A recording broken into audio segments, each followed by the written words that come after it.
What is up, everybody? Welcome back to another episode of the Kingdom Crew podcast. I am your host, Josh Fan of ShowMeFootball.com. And as always, I am joined by my co-host, Michael Darcy of KC Sports Report. And Michael, it is great to have you back. I know you've been down for the count as of recently, but you've been powering through and you're well enough to come on here and talk Chiefs football with me, which is even more impressive considering the fact that last night's game wasn't a very pleasant outing by the Kansas City Chiefs. And we have some rather negative topics to talk about with this team. But first of all, Michael, how are you doing tonight? I'm alive. That's the biggest positive. But yeah, it's been a rough 3 weeks to a month stretch. But I'm excited to get back on here talk. Although we don't have a lot of great topics to talk about in terms of optimism, Chiefs won last night on the road on Sunday Night Football. I'm going to take that 10 times out of 10. But yeah, we definitely have some concerning features to talk about. Yeah, and really what I brought you on to talk about today was the wide receiver room because they continue to be a very polarizing topic for Chiefs fans. And last night was not a great outing from them. 7 catches for 65 yards was the production we got from the wide receivers last night. All the wide receivers as a whole, they combined for 7 catches for 65 yards against the New York Jets. Now, credit should go to the New York Jets because they do have a really good defense. That's one of their strengths. That's why fans were so excited for their team this year. Putting Aaron Rodgers at quarterback combined with the talent that they had on defense, also on offense, but mainly the defense. It's like, okay, I think this is coming together. We have a really complete team this year that can compete for the AFC. And then, of course, when Aaron Rodgers got hurt, all that came to a screeching halt. But that defense is still there. They got Quentin Williams, they got Sauce Gardner, DJ Reed. A lot of talent on that defense. But this is also something that we've seen from the Chiefs in all but one of their games is the wide receiver struggle. And really that win against the Chicago Bears, while I appreciate it and it was fun, I'm not putting too much stock in their performance against a team that didn't even have a defensive coordinator, Michael. It's like that's really the only good game we got from these guys. And it was against a team without a defensive coordinator. So I'm just going to kick it off by asking you, Michael, did the Chiefs have a wide receiver problem? They might. It's kind of funny because coming into this season, the Chiefs took 7 wide receivers, which they hadn't done in quite some time. And I think that almost showed us that, we have, a wide receiver surplus. But apparently the reason they took 7 wide receivers is because the other 6 were trash. And so they needed another option to hope to find something.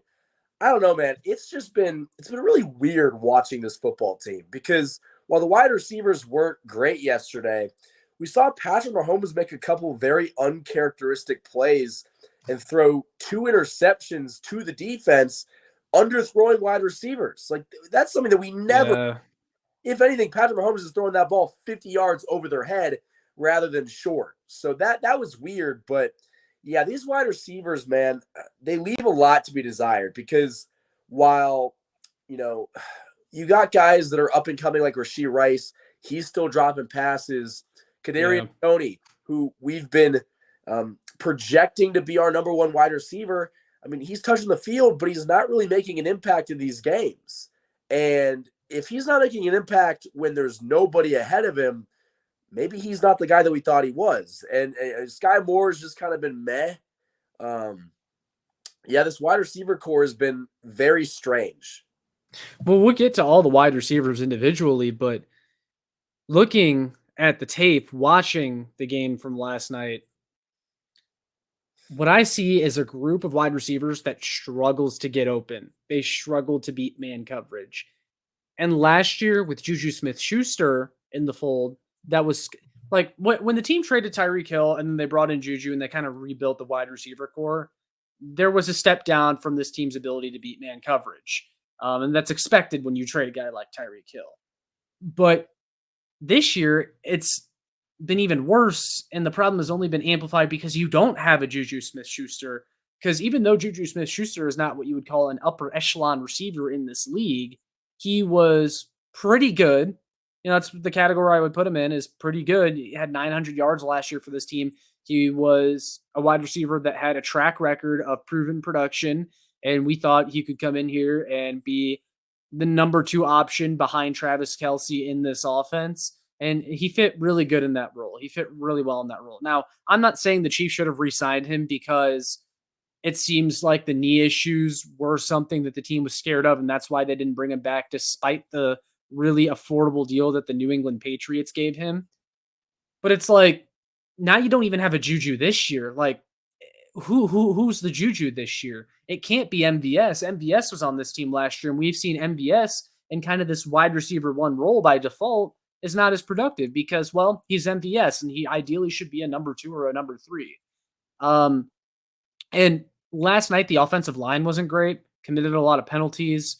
They weren't fantastic in pass protection. Patrick Mahomes was drifting a little bit, and that doesn't help because, the tackles have to get used to that. It's unlike any other quarterback they've played with, just the dropbacks that Mahomes takes and the improvising that he does. It is an adjustment, and it was an adjustment last time the Chiefs had Andrew Wiley and Orlando Brown in 2021 and in 2022. But, even on the plays where the pass blocking was good and Mahomes had all day to throw back there, he was holding on to the ball forever because no one was open. He simply had nowhere to go because everyone was just blanketed in coverage. Yeah, you make a really good point. The Chiefs wide receivers couldn't really get separation, and that is a problem. I also agree, like the Juju Smith-Schuster boat kind of left a while ago. His injury history is just, very concerning, but it's just so weird, man, because you've got the talent. Like Kadarius Toney's the guy that I know can get separation, but it's almost like the Chiefs aren't utilizing him properly, and they'll go at him on a series and get him a couple touches on a drive, but then after that, they just kind of abandon him. And Yeah. I don't know exactly how you fix that. I did think that a lot last night. Patrick Mahomes was trying to throw that ball 45 yards in the air, and he was just looking.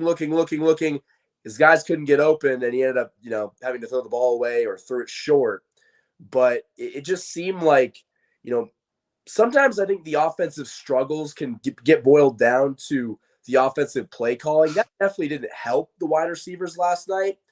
But, I mean, you can't have that minimal production. You need your wide receivers to step up.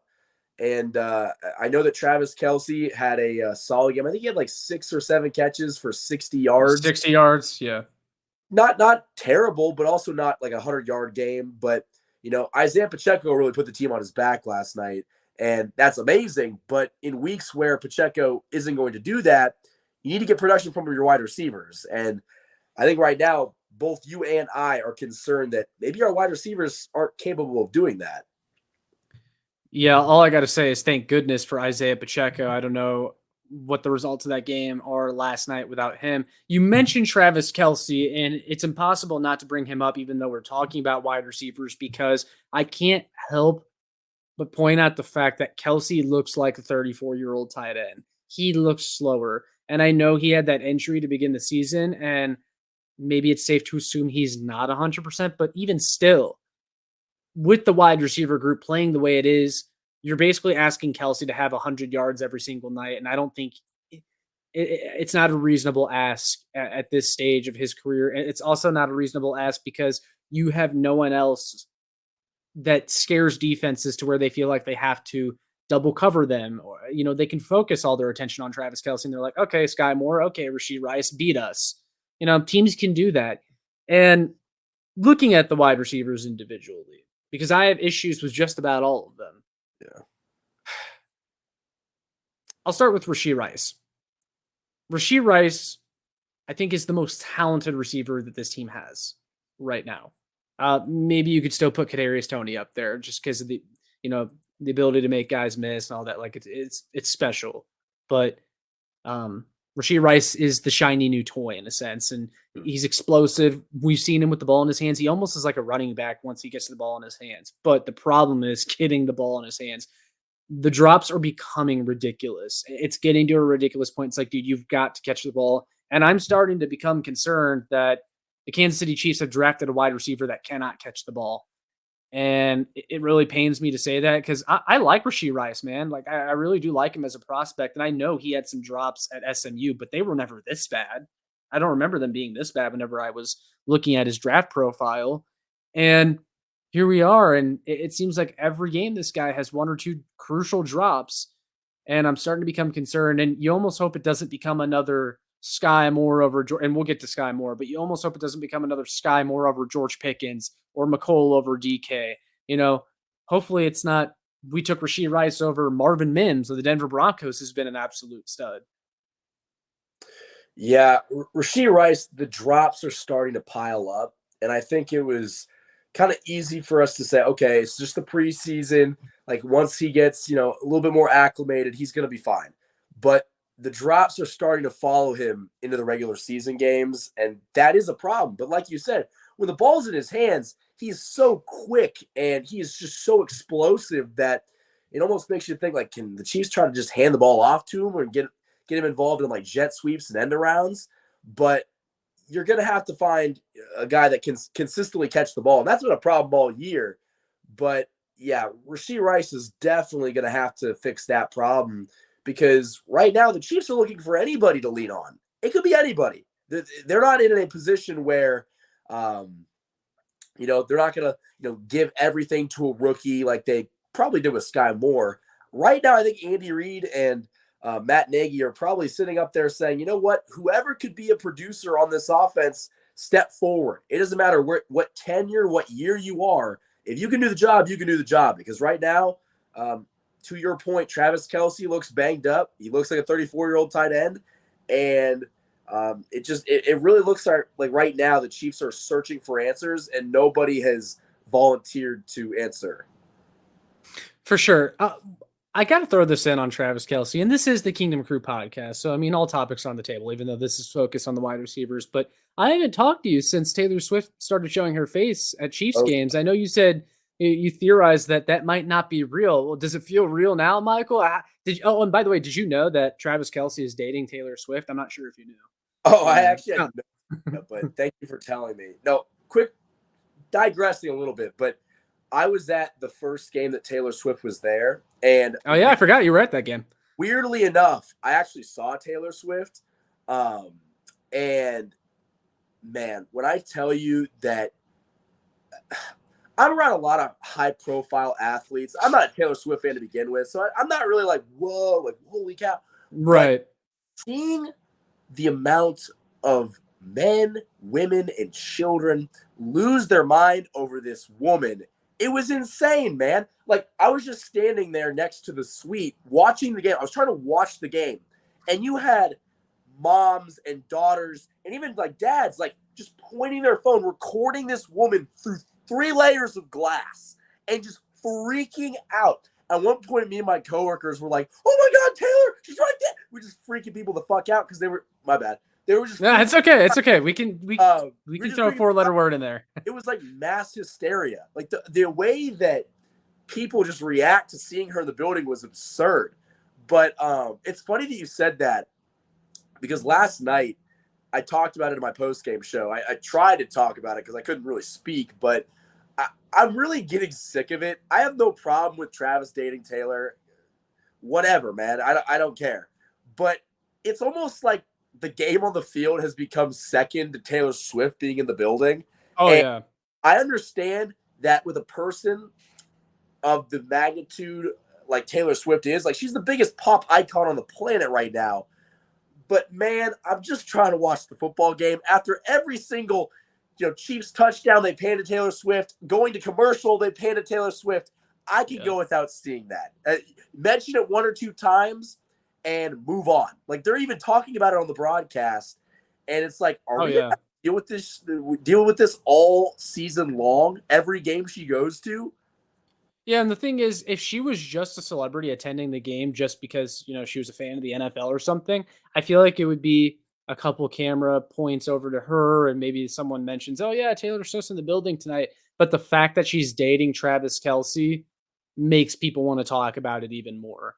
And it is getting to be a little bit overkill now with the Taylor Swift coverage. And, I'm happy for Kelsey and I'm happy for Taylor, and I hope it works out between them. And it seems like it's serious. I mean, she's with Donna Kelsey and giving her hugs at the game and stuff like that. Like, I mean, it seems legit, man, and good for them. But I can go without it being covered 24/7 and the camera constantly panning over to Taylor Swift. But that's cool that you were actually like within the same vicinity of her at the game. I knew you were at that Bears game. I didn't think that you were around her. That's gotta be a weird feeling, kind of being in the presence of someone like that, because like we're football fans, so like we're there for like the Mahomes and the Kelseys of the world. But even those guys, like their popularity is nowhere near on the level of Taylor Swift. I mean, she is popular all over the globe, not just in America. And so that's got to be pretty crazy seeing someone like just a celebrity of that magnitude at the game. It was weird seeing like the other people react to her because like I'm gonna be honest, guys, I didn't care. Like I like a couple Taylor Swift songs, but like she's not somebody that I consistently listen to, or I'm not deep in the Taylor Swift lore like a lot of people are. But just like seeing how like people almost treat her like she's God, Yeah. like she's a literal god. That is a little weird. Like there was a video going around of some woman filming her from like the base of the suite, and she's like, "Oh my gosh, she's picking up trash." It's like, okay, guys, she breathes the same air that we do. She eats the same food. Let's relax a little bit. Yeah, for sure. We'll we'll get back on track here Yeah, talking about the wide receivers. We got the Taylor Swift talk out of the way, but I yeah. mean, kind of hard not to mention it. But with the wide receivers, we were talking about them individually. We got our blurbs out on Rashee Rice. Um, Next guy that I would like to talk about is Skyy Moore. So Carrington Harrison, my guy over at 610 Sports Radio, he tweeted this out shortly before we started recording. Skyy Moore in 20 career regular season games has 8 games where he's recorded 0 catches. So far in 2023, 2 out of 4 games, he's had 2 games where there's been 0 catches for 0 yards, complete nothing burger performances.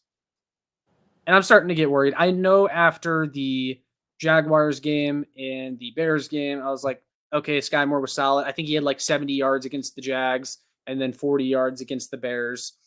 And I'm like, okay, we're starting to see a little bit from Skyy Moore. He's making some plays, he's contributing. That's all I was asking for. But 2 nothing burger performances, at the start of the second season, like it's not a great sign. And I'm still, the concern is creeping back in for me that Skyy Moore maybe just isn't that good, and that he's not the answer to the Kansas City Chiefs wide receiver problems. And I know I've been back and forth on Skyy Moore, and some fans are more optimistic about him than me, but like I've got to start seeing it from him. And I applauded him for his performance against the Jacksonville Jaguars in week 2.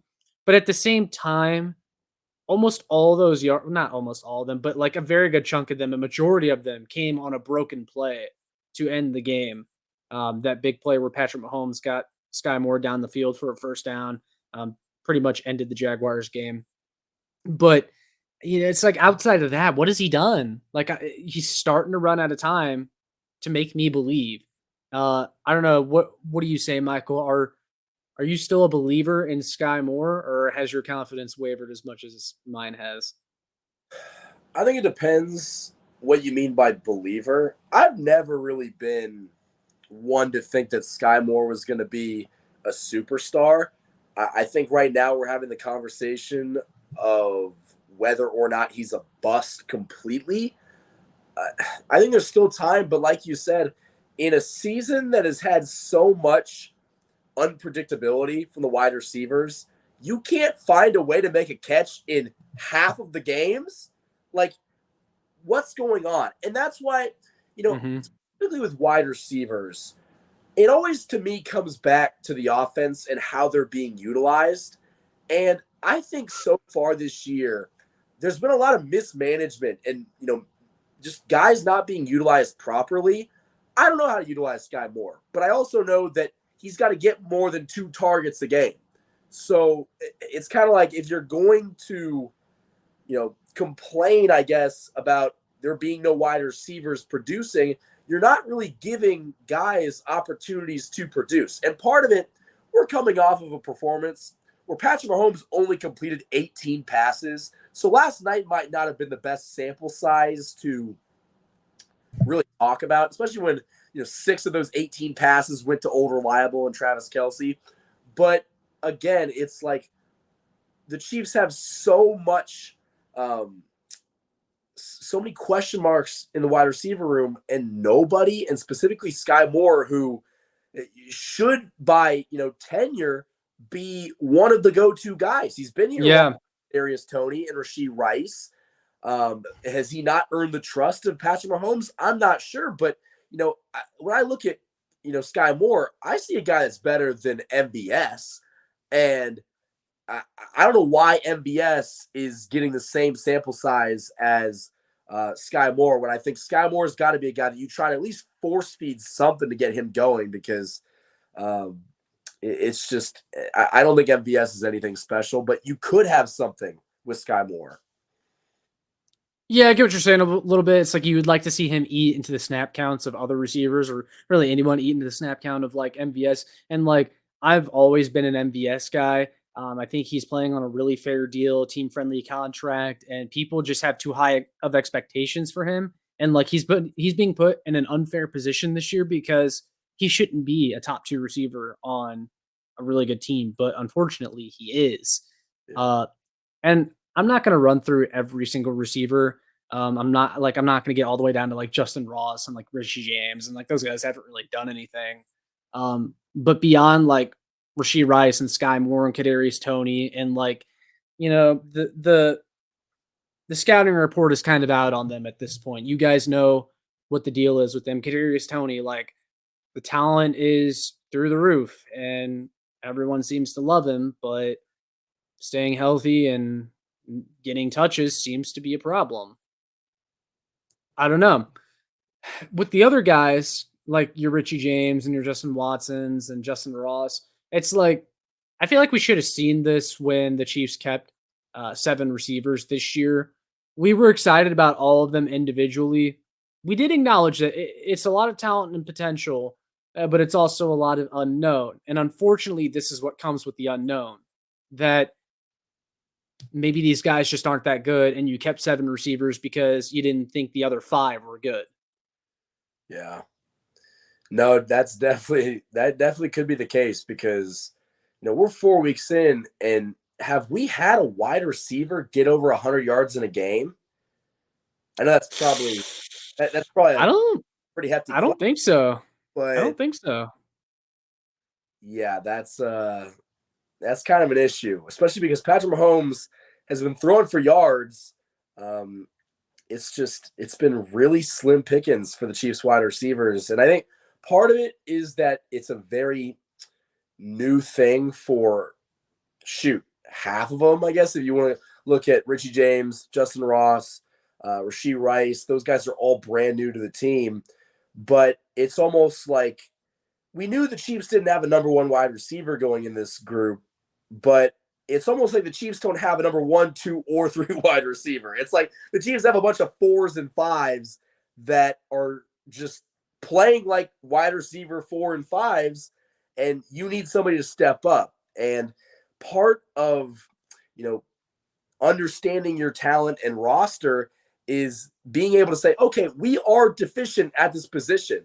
And I'm kind of curious to see if Brett Veach is like, okay, we just don't have the talent in this room like we thought that we did. Yeah, I was wanting to get to that too. I was going to bring up that point that you just alluded to.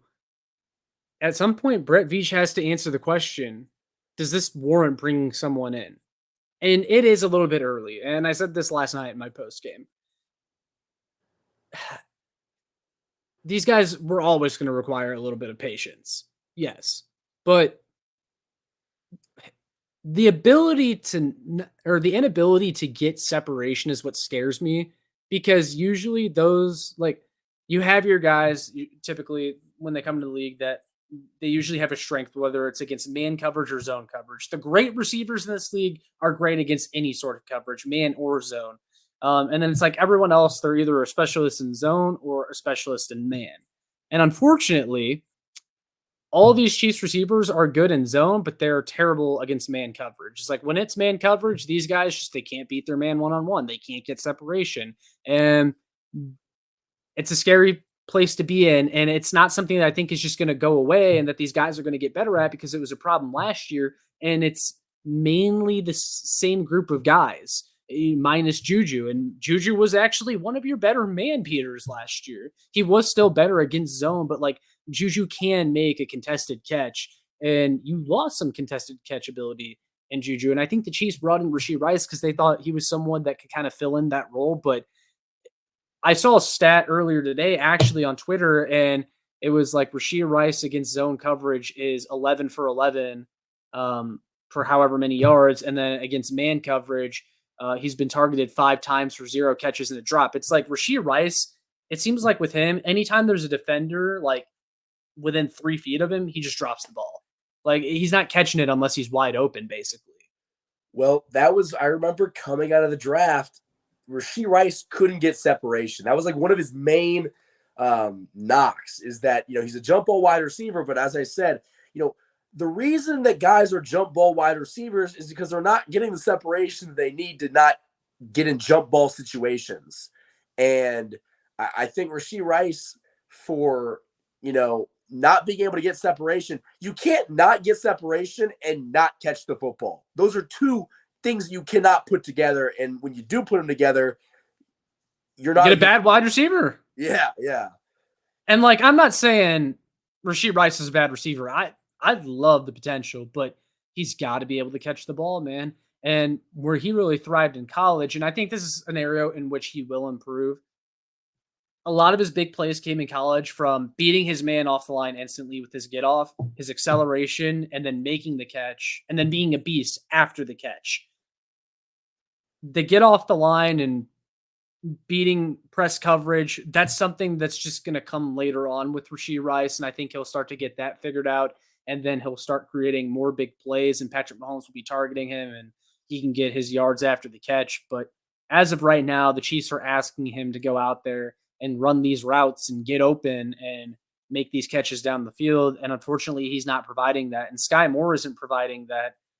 And I'm so disappointed in Skyy Moore, man. Like I just expected so much more from him. Well, I mean, I didn't expect that much from him. Like I was always kind of like lower on him, but it's like the chief staff was talking him up this offseason as a guy they think could take a big step. And I was skeptical last year after he really never did much. And to have 2-0 burger performances and, as you said, not have a catch in basically half the games he's played, that's not a resume that screams, I'm a good wide receiver. And another thing with Travis Kelce is you mentioned how we haven't had a wide receiver with over 100 yards yet. Travis Kelce in 4 games has less than 100 yards. And it's like, if Kelsey's not producing like this, someone else has to. And just we're not getting that from anybody. But I'll ask you this, Michael.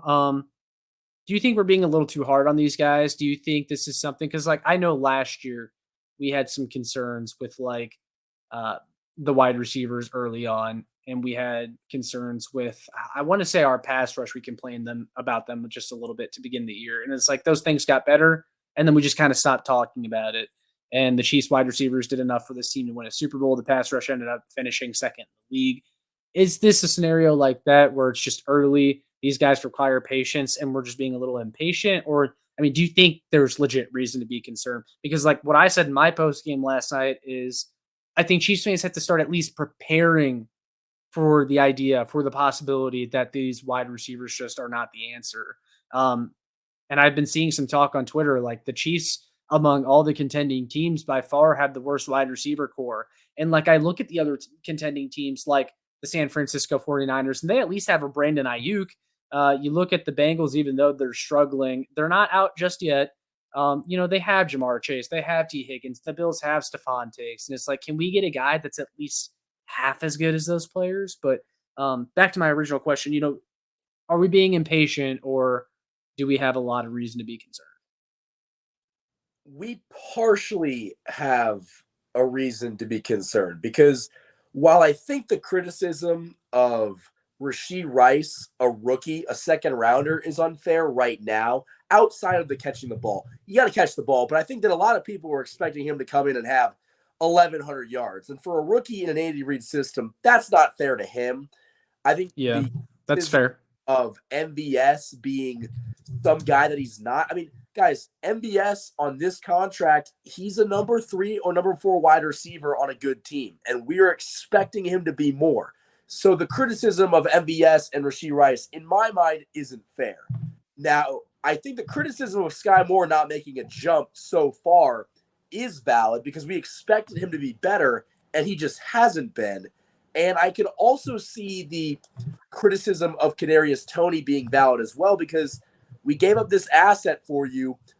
You were kind of projected to be our number 1 wide receiver, and you're getting buried on the depth chart. And I think that for Kadarius Toney, you've been in the league a while now. You've been in this offense for an offseason. You've been in, you played last year for us, and he looked great last year. So I think the criticism of Kadarius Toney and Skyy Moore is a lot more justified because I think our expectations for them have not only not been met, but they've performed way underneath those. When I think Rashee Rice, a rookie wide receiver, has actually been better than Skyy Moore was last year and getting more targets early on. And MVS, I don't really have any good or bad things to say about him. He's just a number 4 or 5 wide receiver. And that's kind of what I see him as. But a lot of Chiefs fans are like, he's our number 2 wide receiver. And if that's what you think, no wonder why you're disappointed. But for someone who thinks that he's a 3rd or 4th option, I think he's been okay. Yeah, I mean, like I said, I've always been an MVS guy. I think on the right team, he's a good 2 or 3. He can't be he can be your 2 to a Tyreek Hill. Like if you had Tyreek Hill on the team and MVS was your number 2, like, I'm fine with that, but he can't be your number 2 to Rashee Rice or Kadarius Toney. You get what I'm saying? And then I agree with your assessment on like Skyy Moore and Kadarius Toney. You have to be more disappointed in those guys because they've been around for a little bit. Now, the investment in Kadarius Toney, I'll never complain about because he helped us win a Super Bowl. Like I'll trade a 3rd round pick for a Super Bowl any year, but yeah, he's performed below expectations that people had for him. Just from a production standpoint. And then Skyy Moore, I'm really disappointed in the guy, and it just feels like he's one of the more experienced wide receivers in this room. Technically, he just is because a lot of these other guys are either new or have been here no longer than him. And ideally, he should be one of your better receivers because he's more experienced in this offense. And he had that entire year last year to sit behind Justin Watson because that's who he was losing snaps to. And Justin Watson still out producing him.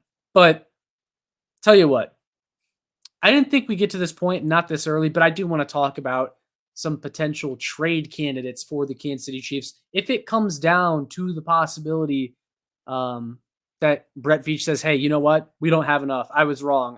I valued these guys too highly, and we need a bona fide number 1 for this year to actually make a Super Bowl run because these wide receivers are going to get exposed in the playoffs for not being very good.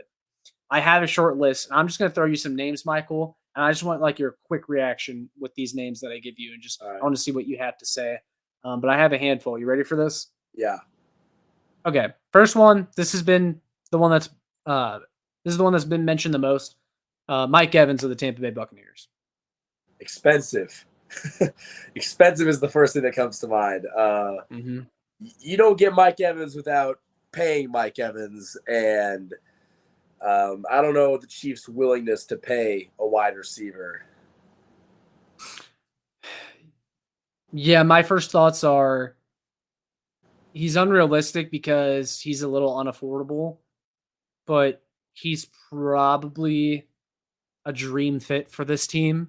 And he's stuck on a Tampa Bay team that, look, I think Tampa Bay is fun, but like they're not going anywhere. They're not going anywhere in the playoffs or anything. And he said that I know he's had a contract dispute with Tampa, and it seems like he wants to go elsewhere. So I'd love for Mike Evans to be on this team, and you add a 1,000-yard receiver, a perennial 1,000-yard receiver, but it just seems unrealistic. and he's going to be expensive. And you also have to probably give up a significant draft asset for him. And I don't know if the Chiefs are wanting to do that. But again, this is something that Brett Veach might have to look at and say, I misjudged this wide receiver room. And this is an issue. This is one of Brett Veach's weaknesses in the past, I feel like, is he's way too high on his own evaluations, his own players that he brings in. He's way too high on the in-house guys. He's made this mistake before with the pass rush. He's made this mistake even before with the other wide receivers outside of Tyreek Hill in the past. And that's why he went out and made that desperation Josh Gordon signing in 2021. And maybe we're seeing that unfold again. And he's like, you know what, screw it. We got to get a guy like Mike Evans. Yeah, the Mike Evans one would be tough just because, his age, what he wants to get paid, the asset that you'd have to give up to go get Mike Evans. That it'd be nice, but I just couldn't see it happening. Yeah, I agree with you there. All right, so this next one, I'm interested to hear your thoughts. This is one that's emerged over the past 48 hours or so. Chase Claypool of the Chicago Bears. Instant reaction. He's a bum. that's my first reaction. He's got maybe the worst type of problems, and those are attitude problems. Kind of where he's given up on his team, which, I mean, they're the Chicago Bears. I understand why you would give up on them. They've practically given up on themselves. But Yeah.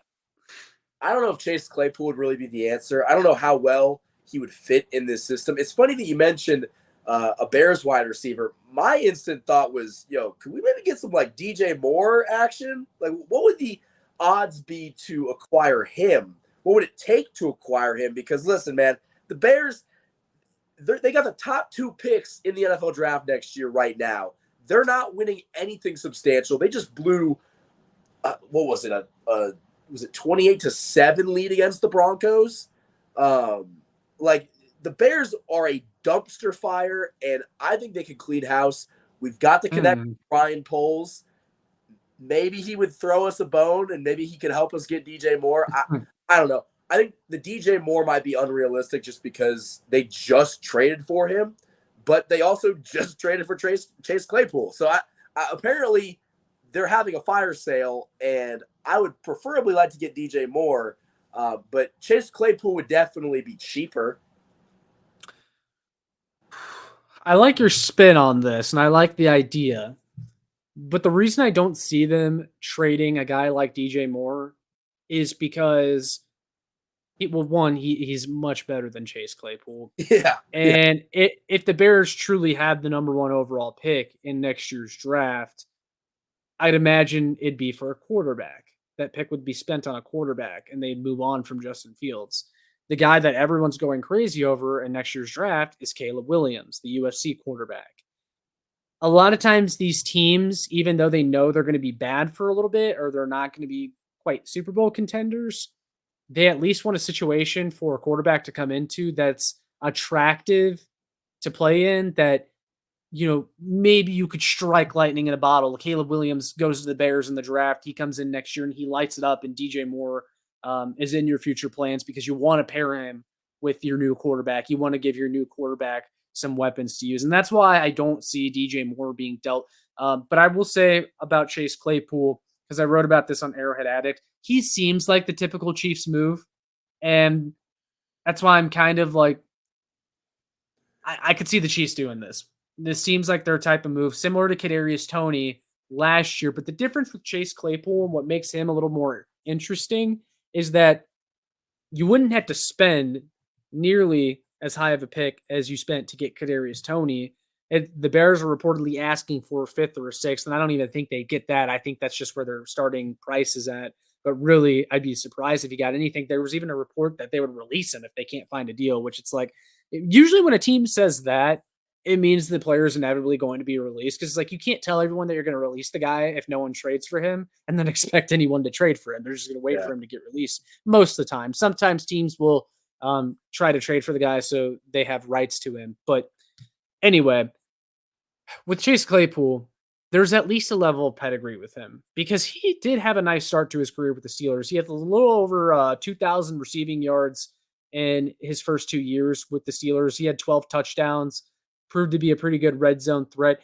Things just seemed to take or yeah, they seemed to take a quick nosedive for Chase Claypool. The Steelers were like, you know what, we don't want him anymore. The Bears get him. Now they're turning around saying they don't want him, and that is a concern. It is a red flag. That the Bears are basically telling him to stay home. They don't like his attitude. The effort's a problem, but the Chiefs are a culture that I could see rejuvenating a player's motivation, like Chase Claypool. Andy Reid likes to give second chances. The thing that holds up a potential Chase Claypool addition, though, in my mind, is that you're carrying 7 wide receivers already. And if you're gonna make room for another one, it better be a guy that you know is damn good. And Chase Claypool isn't really that. He's just another guy in this group that you're hoping someone emerges. Yeah, you could add Chase Claypool and maybe not see any improvement whatsoever. You're just kind of adding Right. another guy to the list of names that you've already got. Yeah, his character really concerns me. And I think that we've got pretty good track history with Steelers wide receivers. Juju ended up being a really good piece. But again, there's kind of a weird stigma going around with Chase Claypool. Like he couldn't make it in Pittsburgh, weirdly, and then they traded him for a second-round draft pick to the Bears. And now the Bears don't want him. He hasn't even been there a full year. So something is going on. And I think that part of that might just be the Bears culture and just how bad the Bears are. And that's why, to kind of bring it back to the DJ Moore thing, if DJ Moore, who I've already kind of heard speak about how the Bears are misutilizing him, maybe this is a situation where he's like, hey, man, go get Caleb Williams. That's awesome for you guys, but I'm not staying here. I hope that could be the best case scenario. But even then, oh, man, it'd probably be, what, a second or a third to get DJ Moore? Yeah, probably. That's a hefty asking price, but sometimes you got to admit when you're wrong. And DJ Moore is also really good. He's one of the more underrated receivers in the league. He's consistently productive. So that seems like a pipe dream, a little bit of a pipe dream, but I would love that. So here's another guy that I felt was worth bringing up. You've maybe seen some chatter about him from Chiefs fans. He's not a wide receiver, but I think he's someone that can help, and I think he would be really intriguing. And he's probably the sexiest name on this list of guys I got. Kyle Pitts of the Atlanta Falcons. You constantly hear about how the Falcons don't use him, and they don't. So far, it's weird. The saga with him, there was talks even last year about the Falcons trading him, and the Falcons are like, no, we're not trading him. We value him. His production took a huge dip last year. You heard all these fantasy owners that had Kyle Pitts in their fantasy leagues go, well, this guy's a total bust. Like, what happened? Especially after his great rookie year. He was one of the most exciting tight end prospects to come out of the NFL draft in decades. Yeah. Literally. What was he, like a top 6 pick or something like that? Like, he was taken very high in the draft. Yeah. But this year so far, through 4 games with the Falcons, he has 121 yards, 11 catches. He has not had over 50 yards in a game. And if you remember, the Falcons brought in Jonnu Smith this offseason. They acquired him from the Patriots. And he seems to have leapt Kyle Pitts already. He's got 15 catches for 179 yards this year. They seem to like him better than Kyle Pitts. And again, the Falcons are like, yeah, we like Kyle Pitts, and then they don't use him. And maybe that's a situation you look at if you're Brett Veach and you go, let's save Kyle Pitts, bring him into Kansas City and take advantage of that skill set because, man, he is super talented. And this would also kind of kill 2 birds with one stone because you're adding a talented pass catcher, but you're also adding a guy that I think could maybe actually be the one that takes the reins from Travis Kelce as the Chiefs tight end of the future after Kelce retires. Yeah, I mean, Kyle Pitts, coming out of college, like you said, he was one of the most hyped up tight end prospects that we've seen in quite some time. There was a rumor going around that he could have played wide receiver. Like, he's that fast for a tight end. I wonder what that asking price would be. Clearly the Falcons are not, too eager to move on, but it's so weird. Like, if you're not going to utilize a guy and you get a trade offer that might not be what you trade or that you drafted him at, like if you're not going to use him, why not get a draft pick in return? Kyle Pitts would be interesting in this offense, but I almost wonder how much his name outweighs the player that he is. Like I don't know. Mhm. Maybe he's just. I don't watch a lot of Falcons games, guys. I'm gonna be quite honest with you, but I don't know how. If Kyle Pitts is what he was advertised as, and maybe the reason why we're talking about him is because he's just. Kyle Pitts has a very strong name recognition, but he might not be a very good player. Yeah, man. I just look at him, and he had 1,000 yards as a rookie, and that's truly a special rookie season from him. Nearly 70 catches. He averaged 15 yards a catch. Uh, And then his production has just went down each year, but it's not like he's been bad. It just seems like you always hear complaints from Falcons fans about how they just don't use the guy. And Arthur Smith, the head coach, just doesn't seem to really be all that concerned with involving him in their offense. And I don't understand it. Who's their quarterback? Is it Desmond Ritter? Yeah. The Yeah. quarterback play doesn't help, that's for sure. Well, that, but it's also just like the Falcons have had such a quarterback carousel, and just it's really weird. But yeah, Kyle Pitts is definitely a sexy name, but I don't know the likelihood that the Chiefs would give up. I mean, they might want a first round draft pick. I don't think that they would get that, but they'd probably get a second or a third. Yeah, I feel like at this point you're not getting the pick, or you're not getting a pick um, in the first round for him, because typically when you draft a player in the first round, you're trading him for reasons other than him requesting a trade. It's because he's not a fit. He's not what you thought he was, some reason like that. And it's like you're not getting a pick from the same round you used to actually draft the player. You probably get like a second or a third, I would think. If Kadarius Toney gets a third, I would think, Kyle Pitts could get like a second. But we'll move on from that name because I got one more for you, and then we'll go ahead and wrap this all up. But this also seems like a little bit of a Chiefs move, and I actually wouldn't hate this one, but Marquise Brown of the Arizona Cardinals. Another guy that's kind of been he got arrested for something. I can't remember what it was.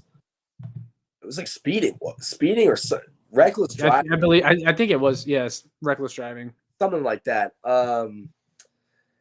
Marquise Brown, interesting because, I mean, the Cardinals, for a team that I thought was just going to lose every game possible, they somehow beat the Dallas Cowboys.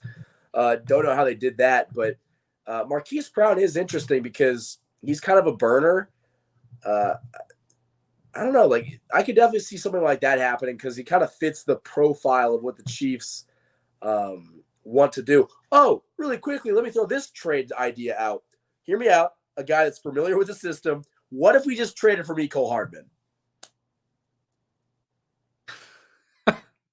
Why would we have to trade for him? Can we just ask the Jets if they'll give him to us? Because it's like they don't even play him. Well, that's the thing.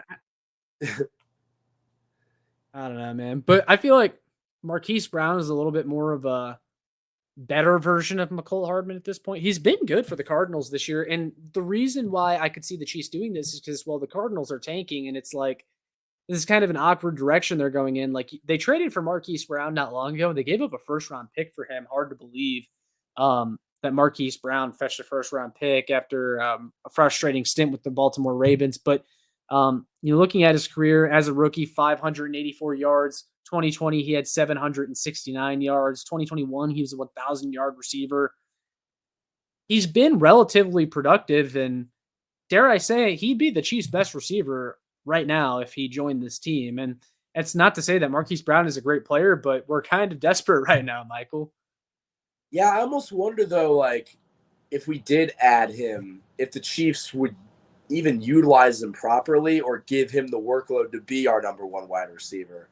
I think that's more of an issue that I'm seeing, is that I think Andy Reid has done not a great job of showcasing certain people or managing the wide receiver room, because they're just trying to rotate in everyone, because it's like we have all these guys and we don't really know what to do with them, kind of thing. And I mean, like, Justin Ross was a guy we were excited about. We haven't talked about him much, but I thought he could contribute. But Yet again, he seems to be one of those training camp preseason stories that makes the roster, and then he just never actually really gets a chance. Yep.